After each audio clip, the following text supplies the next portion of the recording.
L'exposició Connecta Barceloneta està feta a partir de material utilitzat en un projecte intergeneracional, la primavera del 2019. L'objectiu era mostrar els canvis del barri a través de la mirada de dues generacions.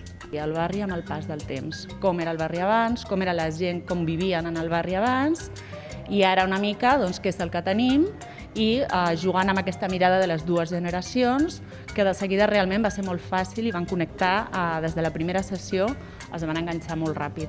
La mostra està concebuda com un recorregut a través de les diferents activitats en què van participar 8 infants i joves d'entre 4 i 14 anys i unes 10 persones grans del barri. Les dues generacions, segons l'autora, tenen moltes coses en comú. I una d'elles és la competitivitat. El primer dia, quan vam acabar de fer el 3 en ratlla, de seguida, aquest dia l'objectiu només era acabar de fer de la creació i ja està, no era jugar, però una de les àvies li va proposar a un nen: vols jugar? I el nen li va dir: te voy a machacar. I jo vaig pensar: em vull morir, l'acaba de dir, i ella li va dir: ja ho veurem.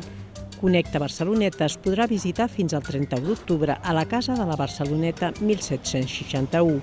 L'equipament ha reobert seguint el protocol establert per garantir la seguretat dels visitants.